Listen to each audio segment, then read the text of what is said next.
Здравствуйте. В эфире программа «История башкирских родов». У микрофона Руслан Валиев. У нас в гостях Салават Хамидуллин, руководитель автономной некоммерческой организации ШЖР. Здравствуйте, Салават. Здравствуйте. Я напомню, что в прошлой программе мы начали разбирать историю башкирского народа с привязкой к историческим событиям. Мы говорили о предпосылках вхождения башкирского народа в состав московского государства. Расписали хронологию, как это произошло в течение примерно полувека. А сегодня я предлагаю продолжить говорить на эту тему. Получается, башкиры к началу 17 века уже так или иначе все вступили в русское подданство, приняли условия определенные, да, то есть они обещали предоставлять вооруженные силы в случае войны и обещали платить ясак в обмен на то, что владели своей землей вотчинно. Однако через некоторое время начались определенные сложности, да, которые вылились в конечном итоге в восстание. Давайте вот разберем предпосылки, почему это все-таки стало происходить. Давайте разберем.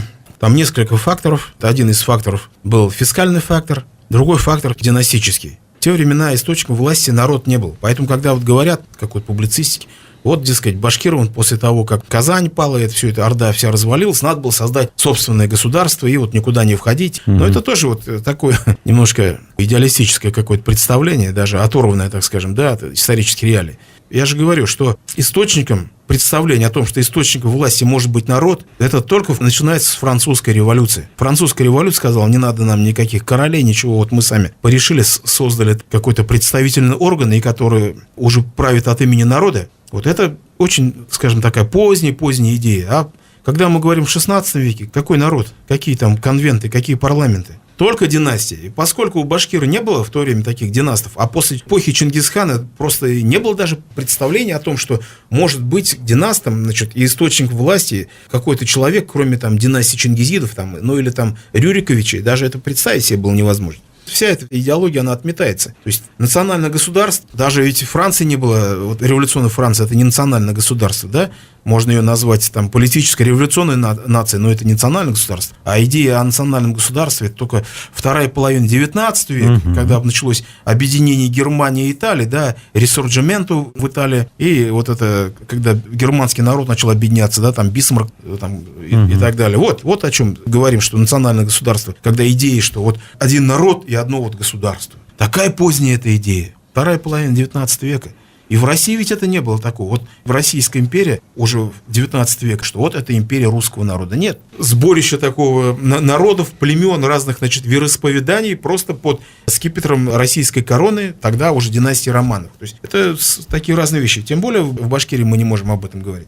И вот когда они вошли в состав уже Московского царства, ведь что происходило тогда? Вот только что в России смутное время закончилось, да, страна была разорена, наверное, еще там система вот эта административная, она такая была еще не отрегулированная. И вот первое башкирское восстание, что ли, уже можно это назвать, оно ведь было не в 1662 году, вот как у нас принято в нашей историографии, а и раньше были, вот, допустим, мало кто знает, что было восстание 1633-1635 годов. Оно, естественно, было отражено в источниках, но эти источники нам либо пока нам неизвестны, либо, значит, не сохранились. Скорее всего, второе. Многие источники не сохранились. Дело в том, что вот в Уфу был прислан сюда такой чиновник, Савва Аристов, казанский дворянин. Сначала он полпредствовал в Казанском крае и своими непомерными налогами вызвал там восстание населения, которое было в 1615-1616 году. Был сбор так называемой пятой деньги, то есть пятой части движимого и недвижимого имущества жителей Казанского уезда. То есть мы можем предположить, что вот эти наместники, они, в общем-то, налоги сами устанавливали, как им в голову придет. Там не то, что сами, ведь они непосредственно входили в ведомство, так называемого, приказа Казанского дворца, а там чиновники могли, как им вздумалось, там, вот давай-ка вот сдерем злоупотреблений, неоправданных вот этих поборов выше крыши. И вот этот человек, Аристов, который вызвал недовольство в Казанском уезде, за что, кстати, был наказан Кузьмой Мининым, одним из организаторов земского ополчения. Он был подвергнут пытке, несмотря даже на дворянское происхождение. Но, видимо, как-то ему удалось избежать потом дальше уголовного преследования. И вот он появляется в Башкирии. В 1631 году он приезжает в Уфу и своими фискальными мероприятиями вызвал новое, значит, недовольство уже местного населения. И вот когда вот эти первые признаки появились, началось восстание, и этим воспользовались кучумовичи. И вот написано, значит, в 141 году, но это по старому исчислению 1633 год, году Кучумовы, внучата, а с ними государевы изменники, тарские и уфимские татарове, это, значит, башкиры, приходили в Уфимский уезд, громили Алибаева юрты, ясашных людей, женых и детей поимали, ходили воевать в Уфимский уезд не в одно время. Как результат, Уфимского уезда башкирцев отъехало к сибирскому царевичу Каблаю 59 дворов. В общем, в Сибирь отъехали. Началось движение так называемых выходцев. Вот многие башкиры, не стерпя вот этого налогового гнета, многие стали уходить к сибирским царевичам. У них образовалось такое правительство в изгнании или диаспора, я не знаю. Царевич Аблай-Гирей, внук Кучум-хана, опираясь вот на помощь калмыков и поддержку некоторых башкирских родов, которые были традиционными сторонниками Кучума, это табынцы башкиры, бекатинцы, сынрянцы и другие, в основном из Урала. В 1635 году напали на Уфимский уезд, Аблай-Гирей с братом Тевкелем подошли к Уфе, выжгли вот так называемую татарскую слободу. Ну, она так называлась татарской. На самом деле она была основана башкиром Служутской волости, князем Шугуром Какузовым, вот откуда речка у нас Шугуровка. Башкиры Служуты живут в Кунашакском районе Челябинской области. Вот он переселился сюда, основал вот эту так называемую татарскую слободу, тогда татарами всех называли, означает синоним мусульманская слобода при Уфе. Аблай-Гирей с братом Тевкелем выжег вот эту слободу, потом состоялось сражение, 150 стрельцов вышло и 350 башкир во главе со стрелецким головой Федором Коловским напали на войско Аблай-Гирея, разгромили его, вот его самого взяли в плен, в общем-то отбили нападение. Вот эти башкиры, которые были, значит, с Федором Коловским ходили, понятно, что те, которые не признавали Кучумыча, а ведь были там те, которые признавали. И вот это первое мы видим вот это восстание. Что интересно, оно еще отразилось в крымских источниках. Оказывается, в 1635 году духовенство вот этого Урал-Поволжского региона обратилось к Крымскому ханству с просьбой о принятии их в подданство. Письмо писали, перечисляются народы, которые о чем-то хотели принять. Перечисляются черемисы, чермыш, чуваш, иштяк, башкорт. У башкир же два названия было. Значит, собственно, башкир само название. И иштяк. Их называли экзоним, все вот эти окрестные народы, иштяки или истяки, казахи до сих пор башкир истяками называют. Ары, то есть это удмурты, все конные, вооруженные просили, причем дома назывались даже, там 40 тысяч дворов черемисов, то есть марийцев, 20 тысяч дворов чувашей, как раз население казанских татар имеется в виду, аров, удмуртов, и там сколько-то дворов тау чувашей, то есть горных чувашей, это вот уже современные чуваши, просили подданство. А что на этом фоне происходило вот на территории Ногайской Орды? Там калмыки или что-то? Они не хотели этим воспользоваться? Ногайцы уже настолько ослабли, они не могли уже ни на что претендовать. А вот калмыки, да, вот эта угроза калмыцкого порабощения, она, собственно, и удерживала башкир, основную часть башкир в русле русского подданства. Ведь вторжение Аблай-Гирея в 1635 году поддержали только зауральские башкиры, традиционные их сторонники, которые еще со времен Кучум-хана, вот они были всегда, и они и потом, до середины 18 века, они так и будут их сторонниками, значит, Кучумыч. Короче, одним словом, вот это восстание. Мы очень мало имеем сведений, где-то году 37-го, 38-го все там закончилось. Потом следующее башкирское восстание 1645 года. А оно очень глухое, там буквально одно известие есть, что в 1645 году башкиры сбунтовались по поводу строительства на их земле города Мензелинск. Вот Олег Торов пишет, был такой дореволюционный автор. Был бунт в Уфимской провинции, вызванный захватами башкирских земель со стороны русских переселенцев. Сбунтовавшиеся подступали к Мензелинску и были отражены. Зачинщиков бунта большей частью предали казни. Но это тоже, видимо, какое-то такое локальное было выступление. Но первое, по-настоящему, так сказать, общенациональное восстание, оно началось в 1662 году. Вот. Каковы были причины? Опять, как ни странно, калмыцкий фактор на 2 столетия был ключевым фактором юго-восточной политики России. Как я уже говорил, часть башкир ушла в стан Кучумовича, а стан Кучумовича, лагерь основной, как раз на тех территориях, которые подчинялись калмыкам. Вот, то есть вот там сформировался вот этот лагерь. Но внешней причиной стали, значит, события на Украине. Опять Украина.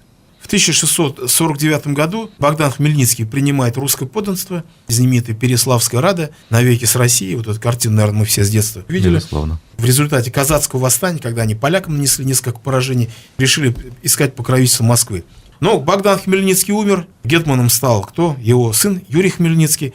Казаки увидели, что, в общем-то, длань Москвы, она довольно-таки тяжела. В итоге все это превратится в то, что запорожские казаки потеряют всю свою вольность, и Слободская Украина тоже потеряет.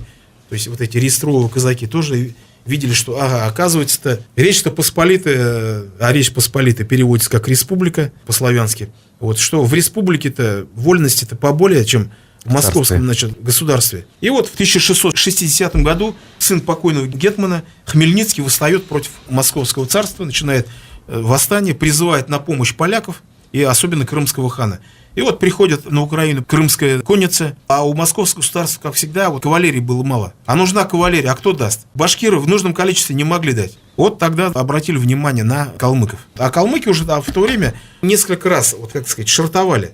Шартовать, то есть принимали подданство, а с точки зрения кочевника это никакое не подданство, это, значит, договор или временный союз. Но несколько было шертей калмыцкого главного князя Дайчин Хо Урлюков. Когда началась война, нужна была многочисленная калмыцкая конница, чтобы бросить против крымских татар. И вот тогда, значит, договор они заключают, и калмыки ставят условия: ладно, хорошо, мы дадим вам конницу, но вы запретите башкирам на нас нападать. Там шла много лет вот эта степная война между башкирами и калмыками.